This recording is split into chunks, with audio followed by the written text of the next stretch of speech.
the way he wishes, so I'm spared his cruelties. But now, Roddy, we're into game one. I don't have to have him staring at me anymore, hopefully. And in the bottom left, he is now for Kaitsa Gaming, looking to turn history on its head. He is a Spirit. Had one hell of a best of 5 yesterday in the first round of the lower bracket against Shadon. This man had a day off after he lost in the upper bracket on the first day of the playoffs. It is the German Terran representing Mouse Sports, HeRoMaRinE.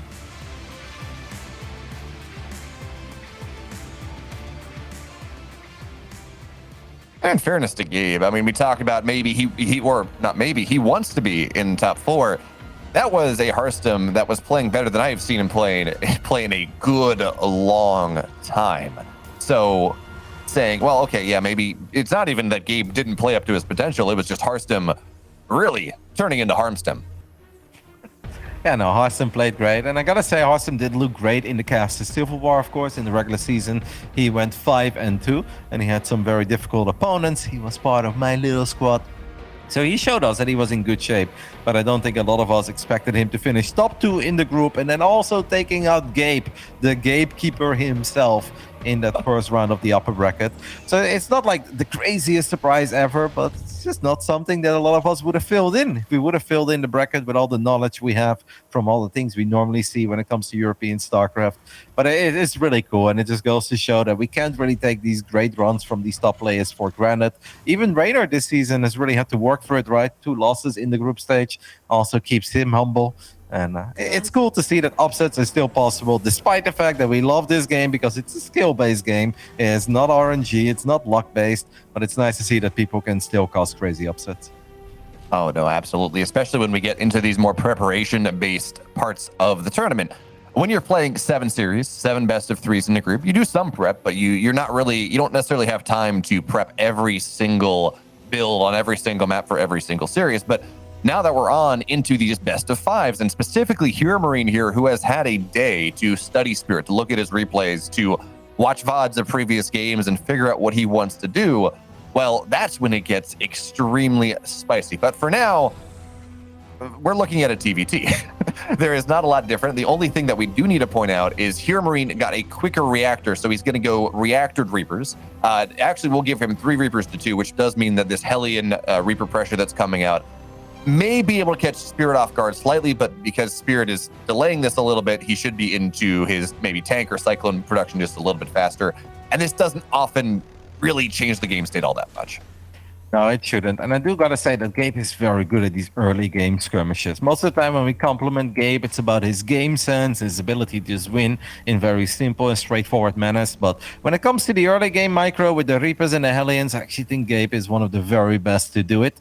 Perhaps more so than when it comes to later on when it's like about Marines dropping and being fast. We know that Spirit is a macro beast, not necessarily known for his crazy early game micro, even though all of these pros, of course, have good micro to some degree, but I actually think Gabe is excellent at the Reaper Hellion skirmishes. Oh, that he is, but we're not even seeing him really go for that. Both players realizing that the only way to win this game is to not play it. They're both going to keep the Reapers and the Hellions at home, hoping that their opponent decides to get aggressive into them, at which point they can snowball it. But because that's not happening, it's just this nice defensive setup as we move into the mid-game. HeRoMaRinE a little bit quicker onto the Ravens, so he will have maybe a little bit of Raven energy going forward. And actually, in general, not even quicker onto the Ravens. He's getting a Raven. Spirit is not just yet. He does have the tech left. He's going to go there eventually, but he wants to go for a rather quick jack-of-all-trades push. This is something Clem loves to do, where you get that first medevac, you have a tank and maybe a Cyclone and some Marines and whatever else you build in the early game, and you try to just wedge yourself up there right onto the spot right outside of the Terran main base, and then maybe knock down a barracks, force it to move, knock down a reactor, delay stim, something like that. Yeah, it's a little bit hit or miss. Like, it can obviously put you in a great spot, but it's also dicey if you commit to stuff early on. And Spirit has been hiding his medevac so far, by the way, all the way to the bottom left corner, almost like it was a Raven. It's kind of bizarre to see a medevac sit in the bottom left. I watch a decent amount of TVT. I don't really see this very often. So I don't exactly know why we are doing it. Maybe he hopes that Gabe will throw away the Reapers and the Hellions, and that's when he immediately counterattacks with the medevac and doesn't give away the fact that he had one. But kind of bizarre to see somebody open up medevac and park it in the bottom left side. Yeah, I don't know. But Spirit is an intelligent player. He does have interesting ways as he wants to play the game. So we're just going to have to see. Maybe, oh man, what the next level play? Okay, so there he does. He just picks up 8 Marines and that he's going to go for that drop. Just waiting, I guess, trying to make sure he doesn't get scouted. The next level play that would accomplish absolutely nothing would be to you send the empty medevac across while you sit at home and take your third. And it's like, oh, HeRoMaRinE, stay at home so you can't pressure my third. But no, it's just going to be those 8 Marines trying to find pressure. Ideally, dropping in right as HeRoMaRinE decides to move out for the first time. But for now, Cyclone gets a lock on, and Spirit not quite where he wants to be on the Reaper grenade, so it doesn't get bounced forward onto the army of HeRoMaRinE. Did a Heli or did a Reaper even die? Yeah, okay, so 1 Reaper dies, but HeRoMaRinE just leading his opponent on a Merry Goose Chase at this point. I mean, Gabe is already going into Viking production, and Gabe has been very vocal about how TVT is all about the Vikings in this day and age. As long as your tanks are in the right spot, the Vikings will grant the vision to make sure that you don't get caught out of position. I'm definitely a bit confused about everything that Spirit has been doing. I guess we are going to push right now with double Raven, but his Ravens were a little bit later than the Ravens of HeRoMaRinE. So HeRoMaRinE has a few more maybe auto turrets or 1 interference matrix to work with. It's all about really that 8 Marine prop that is not going to have stim, but 8 Marines without stim, if they make it into a very exposed mineral line, can still cause a lot of issues. Definitely felt like a complicated way to get where we currently are, but it could play off in a very big way. Because Gabe, at this point, is definitely not thinking about that Marine drop that's about to show up in his main base. Well done by Spirit. Oh, yeah, the absolute mind game thing there. He's just focused on the front, so SCV is going to get pulled to defend this. And sure, Stim is not done, as you said, but even still, he's going to be able to target these down 2 workers. Only 2 workers have died right now, and as the Vikings return, but here comes the push at the front. Double disable on top of these tanks, but the tanks of Spirit are only in range of 1 of them, so auto turret's getting dropped here, and it's all 4 of them. You talked about the Raven energy, so he's going to take the fight here. Wow. 3 tanks go down. This is a disaster for Spirit, but on the other side, he kills 14 SCVs. I thought that was getting cleaned up. It does not. I mean, killing 15 SCVs is lovely, but then in return losing 2 more tanks and 2 Ravens compared to not killing a whole lot other than the few Vikings. I don't know. I guess that's kind of even. Sure, Spirit does enjoy a little economic lead, but I think if HeRoMaRinE moves out by the time that his 1-1 is done and Combat Shield, he's definitely going to have a stronger army. And by then, the Ravens should have some more energy again as well. I don't know. I don't think it was worth it, and the supply kind of shows that, right? HeRoMaRinE is enjoying an 18 supply lead in an 8-minute game. I think he truly underestimated the firepower of all those auto turrets, because the tank siege and the matrixes, they were good, but it's just Spirit did not have enough to actually protect his own tanks from the Marines and auto turrets. Yeah, that's the problem now, because HeRoMaRinE, he is up significantly. Hellions find their way into the natural, starting to recoup maybe some of those losses. But you talk about the disables, there we go. The Raven energy really coming into full effect. Stim is done, but actually the SCV is getting on top of this pretty damn quickly. But let me tell you the story of Vikings against SCVs, Viking against tanks. It's not one that Terrans would tell you, because it's absolutely a problem. 18 workers have died. Notice the Vikings in the air now for air dominance, also to make sure that this third base, it dies. It has no chance. Your SCVs are going to get pulled to repair, but there's just no money for Spirit anymore. GG, he says. HeRoMaRinE, he took some damage, but game 1 goes the way of the Gabe. Now, honestly, very good crisis management when Gabe got attacked, because obviously there is a world where maybe some Terran players would overreact to that drop, and they would send too many Vikings, or they would send all their Marines. And at one moment, Gabe's Marines were heading towards the main, and then he's like, no, this is only 8 Marines. I need to make damn sure I still protect my tanks. And I think the few Marines he left with his tanks, they made all the difference, backing up those auto turrets, providing enough DPS. And Gabe is like, all right, you killed SCVs, but I killed your army. Now it's my turn, and immediately ends the game. I'm glad we were able to. I'm glad Spirit gave him enough credit, or Gabe gave himself enough. I don't know. There was a joke there in there some way, shape, or form. It's fine. We're going to move into Glittering Ashes now, Roddy. A bigger map. And Spirit has shown some propensity for aggression on the longest map in the pool. So maybe that's what we're going to see from him once again. I liked the idea. And 14 workers is a lot, but maybe you just don't commit. You let the damage happen. You dance at the edge. You force HeRoMaRinE to commit to the front, and then you say, yeah, I killed 15 workers. Let me keep my tanks alive, back up, build that eco lead, and then come again in 3 minutes when you do have that significant supply lead. But I also don't think that he kills 15 SCVs if he doesn't commit with the army in the front, right? Because then Gabe has much more time in dealing with that. And then I think the Vikings will just kill the medevacs, and then you lose the medevac, you lose 8 Marines. I think it would be a very different game at that point. I don't hate the idea of Spirit actually being a bit more aggressive than he normally is. Because normally we always talk about how Spirit likes to just turtle, build sensor towers, and just sits on his side of the map, doesn't even scout up to the 8, 9, 10 minute mark. None of that happened. Spirit had something kind of cheeky and aggressive up his sleeve. Unfortunately, was not able to really get enough done with it. Definitely got something done, but just not able to get enough done. I'm not sure if you're still here, Beamwolf. Are you with me? I'm still here. Okay, because you turned into a Google Drive, and that was kind of terrifying. I prefer your face over a Google Drive, but I'm happy to hear that you're still here. Game 2, Glittering Ashes, bottom left side, Kaizi Gaming, Spirit. In the upper right, looking to absolutely swallow the map with his presence for Mouse Sports, HeRoMaRinE.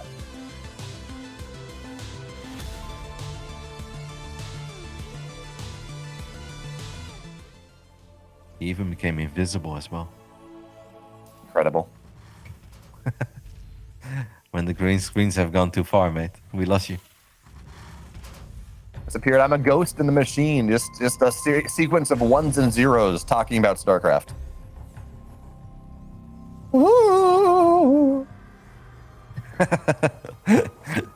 It's sad that you're scaring me, but let's move on. What would you love to see here on Game 2 on Glittering Ashes? I know you watch a fair amount of TVT as you cast crazy amounts of tournaments too. What are some of your favorite styles to watch? You know, I really like it in any mirror where we see two different players doing different things. So mech versus bio, or just really any sort of mirror where the win conditions are different. And so Glittering Ashes actually is a fairly decent map to go for mech. It's not a hardwire, for example, and I don't think we're going to see Spirit go for it. Gabe has shown some propensity in this matchup, but not all that much. But yeah, give me different win conditions. Make players work towards different things in the game. Because that's where, in my mind at least, that's where things start to get really interesting. Yeah, I always kind of like it as well to see completely different styles going head to head. I do think that Gabe is excellent against mech if he's the bio player. He will just kind of go up to 1-1 upgrades and then completely forget about bio for a while. Make sure that he takes more bases with his map control and then goes into Vikings and Liberators very quickly. It feels that Gabe is always very confident when his opponent is just turtling and playing mech. He just kind of knows which steps to take towards victory. HeRoMaRinE is getting pretty adventurous with his Reaper scouting, but he does see that CC go down on the low ground. Spirit hasn't really seen a whole lot yet. Now his Reaper is in a bit of an awkward spot, right? Because it's about to get surrounded by 2 Reapers of HeRoMaRinE. So I kind of feel that Spirit is always supposed to lose his Reaper here if Gabe's Reaper movement is excellent. And since it's Gabe, everything Gabe does is excellent. Or maybe not. Well, sick grenade. Well saved. He's still in a bit of a trouble here because, of course, as you run around those corners, the Reapers do catch up. But it looks like, yeah, he should be able to find his way on the high ground. And now, hey, wait a minute here. HeRoMaRinE's Reapers are also going to be okay, but they were scared. They had to run away. It's spooky. It's like the ghosts. Really good grenade by Spirit. I do think that if you are Gabe, there was a way to maybe avoid that, but it's a bit tricky in the center of the map because of that side blocker, because then you're not exactly sure if you should click through it or you should click into it, and then by the time you kind of click into it, you come to a stop. That's where you see the grenade. You're like, oh, damn it. Now it's actually going to get out of range. So good save there by Spirit, because that was kind of supposed to be a dead Reaper. Well, now here comes 2 Reapers, or 3 Reapers, 2 Hellions trying to dive in. But with these Marines, yeah, they don't regen, but they're enough DPS for right now. HeRoMaRinE will not be able to delay the natural. But you talked about this last game a little bit, where we had players, they both went for this early game collection of units and just kept them at home defensively, which is not the most common TVT setup. So now we're actually seeing HeRoMaRinE get aggressive with this, trying to poke around a little bit, waiting for, of course, his Reapers to regen, then diving in once again, catching off some Marines, which, of course, they don't have those tasty combat drugs. They will die if you do some damage to them. Mm-hmm.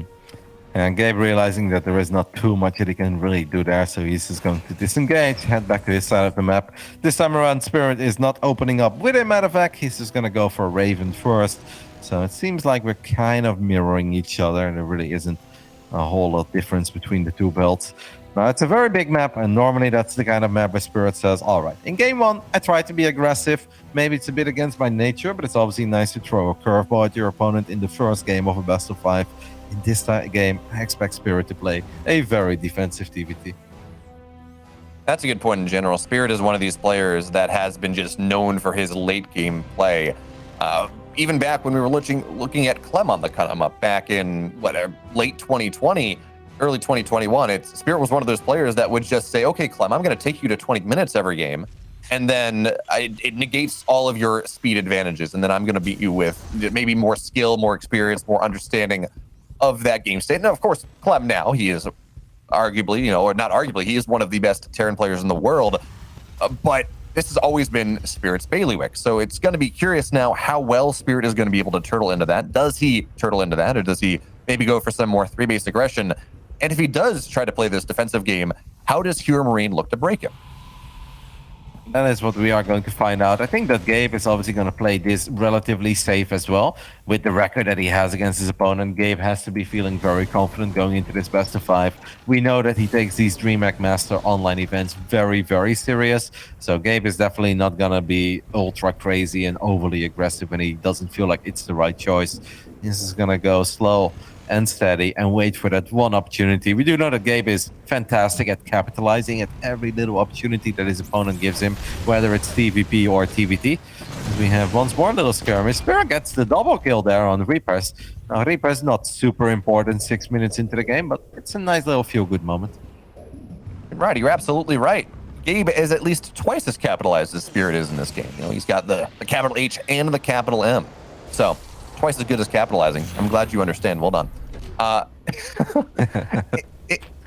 In this game that we talk about Spirit trying to take it late, HeRoMaRinE has the understanding, of course, that this is glittering, and it is damn hard to win before 15. So his upgrades are faster, right? His third base is faster. So even in this game where we talk about maybe Spirit trying to find some way to just get into the late game quicker, well, HeRoMaRinE has identified that properly, and he's getting there even quicker still. Yep, but we both have our 3-base setups, and once more, Gabe is going to be the one that prioritizes Viking production early on. Spirit is the one who went triple Raven, HeRoMaRinE going double Raven, so that's kind of like the biggest difference. If you open up triple Raven, I have the feeling that you do look for some sort of a timing, maybe when 1-1 Stim and combat shields are done. Maybe that's the moment where Spirit feels that he can make something happen. It's really hard though, when the sensor tower is already up and your opponent has a pretty big Viking lead. It's 4 against 0, Viking 5 and 6 are on the way. I feel like Spirit is going to be the first aggressor here, because otherwise, eventually, these Ravens could fall off, unless he wants to donate like 1 for auto turret harass and just use the other ones in the first big skirmish. But it is quite bizarre to see one person prioritize Medivacs and Ravens, and then the other one just only going Vikings. It's interesting as well, when we see these high Raven counts, normally, as you said, it is 1 or 2 Ravens, they run across the map, they look for that harass, they try to find an advantage in that way. But I do agree with you, especially seeing the fact that Spirit, he's built 3 Ravens, he has maxed out energy on 2 of them, or close enough, the third one's getting there as well. Keeping these defensively, maybe he's afraid of some sort of HeRoMaRinE push, so he says, yeah, I'm going to beat you with Raven energy and disable all your tanks and your push won't work. But it does lend credence to this idea, maybe that he's going for a push. What doesn't know is the fact that his 4th base already going up here, but HeRoMaRinE, again, just a little quicker to that idea. Yep, I do like that Spirit is dropping it on location, where it's just like, well, this is one of these games where you don't seem to be moving out. I also don't plan on running into you, because I think that's going to be very difficult. So this is going to build it on location. Gabe is splitting off most of his Marines, or at least a decent amount. He has 2 Medivacs out on the bottom side. He's going to take away some map vision on the side of Spirit. And he also has 3 Marines running towards the left side. That could actually be very annoying. Could potentially temporarily stall that 4th command center and maybe grab a handful of SCVs. As HeRoMaRinE does see that most of the forces of Spirit are here. If I'm Gabe, I would just go ahead, load up, and fly away. Now, there should be a little opportunity for his 3 Marines on the left side, but he's not using them. Yeah, he actually looks like almost a bit of an F2 movement here. He's pulling his army, all of it back, but now we have the unload there, and it's not going to do all that much. It looks like for a moment that Spirit, with his Stim Marines on the left side, was going to be able to stim around and maybe knock the Medivacs down, but now HeRoMaRinE feeling confident on the map. He's going to try to track down this army of Spirit as the drop goes elsewhere. He's going to find these Cyclones and these other early game units that really don't matter as much. You want to keep the Cyclone alive, but everything else, it's kind of built to die anyways. It does all go down, though. Now, HeRoMaRinE finding a drop in the natural, where there is an E-base, so he can look to deny 2-2. Good armor shredder missiles on top of everything, but all the tanks, actually, from HeRoMaRinE are disabled. HeRoMaRinE, he has a significant supply lead, though, but here comes the rest of the Marines. They're trying to make something happen. That one tank, though, is just doing so gosh darn much. HeRoMaRinE, despite not having a single tank firing in that fight, he kills 21 workers, and he gets the Army of Spirit down. Yeah, well, he definitely had a couple of tanks firing, but the Marines of Spirit were just a little bit too late. The Matrixes, sure, they were great, but he didn't have the additional DPS, very similar to that previous game on Hardwire, where he lands perfect Matrixes, but he just didn't have enough units to actually protect his own tanks. Gabe takes a monstrous supply lead, will continue pushing. Doesn't have too many Marines here, but it doesn't matter. Still has a tank in the back line, and once more, the power of the Viking is really being displayed here. All of this happening right before 2-2, but just like that, after 11 minutes, 9 minutes of building up, not a whole lot happens. One big fight takes place, and Gabe didn't just win the fight, he absolutely smashed it. Well, you know, when you're that big, Roddy, sometimes you just got to put your foot down and everything goes flat. I mean, sorry? No, go ahead. Oh, yeah, I think you're right, though, but that idea about the mid-game push with the Raven is useful. But I think there was one tank firing that last fight that really did make the difference. Armor shredder missiles, effectively, they almost give the tanks +2, at which point you kind of one-shot, two-shot Marines when they're stimmed. It does become, well, rather difficult indeed. And then certainly, as those disables, they finished, everything died. Everything died in fire and fury. And that's one way to win a game of StarCraft. Like, I think if all of the Marines that came towards the tail end of that fight would have been there immediately for Spirit, that would have been probably a pretty good fight for him. Sure, those auto turrets were annoying, the anti-armor missile was big, but then I think Spirit would have had enough DPS to take out those Marines of Gabe very quickly, keep his own tanks alive, and he should have been able to at least kind of trade, but he just did not have enough Marines. He had a couple of Marines, they got blown up immediately by the Marines of Gabe and that one tank that was able to fire.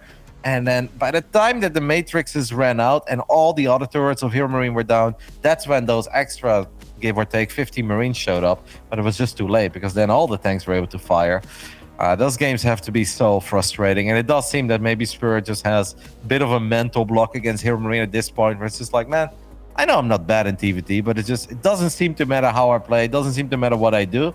That German boy just keeps on winning. And HeRoMaRinE makes it look easy. We know it's not easy here in the players of the DreamHack Masters Europe, but that honestly hasn't taken a whole lot out of Gabe, and he is now enjoying a 2-0 lead. It's crazy. These are not the TVTs I'm used to watching, where you have fights back and forth, and the game goes on, and then it keeps going, and some players have even stopped going for 3-3 on their bio. They're just so committed to turtling into that late game Raven Liberator type setup. And then we have HeRoMaRinE 2 games in a row. He just sees the path to victory. He gets that one fight that just ends the game immediately from what are quite honestly pretty even setups in terms of supply, in terms of upgrades and everything. And I mean, I guess that's why he's won 16 in a row. 19 in a row, excuse me. Yeah. He's won a ridiculous amount, and so far it seems like that trend will continue. But perhaps the Polish Terran, who did have a great showing yesterday, can crawl his way back into this series.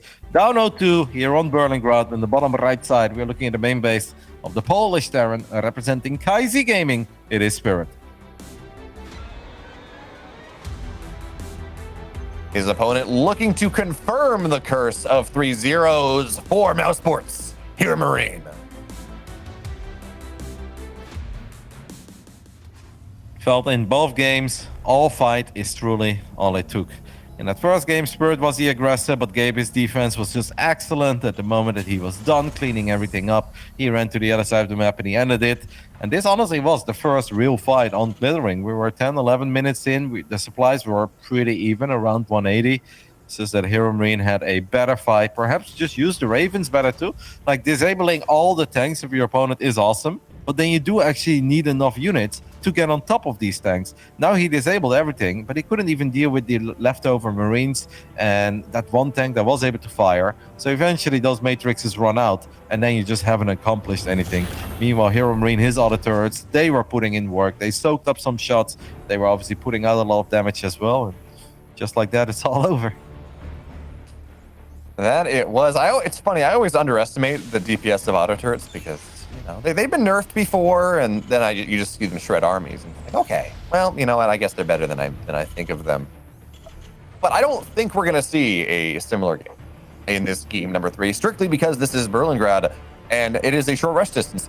That being said, Roddy, in TVT in particular, this is a map that Terran players have become incredibly adept at extending.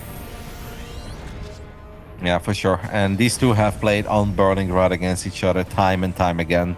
So I can assume that we're going to get a somewhat even game. I mean, it's crazy. This really should not be a one-sided series, despite the fact that Gabe does have that super one-sided record over Spirit. Most of the time, he has to work for it. I've casted plenty of 20-minute plus games between these two, where Gabe really has to dig deep. And so far, this is looking like just another best of 3 that Gabe has in the early rounds of the Monday Night Cup. And even those, sometimes he struggles. Last Monday, he had a crazy game against Braddock.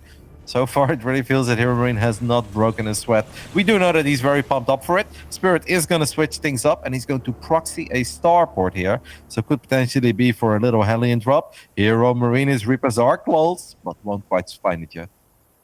Yeah, I mean, proxy starport for Hellion drops is just not something we really see in this matchup. So I can't imagine HeRoMaRiNE necessarily looking for it, but because this is proxied and because so much has been committed to it, these 2 Reapers from HeRoMaRiNE, they will delay the natural for a time.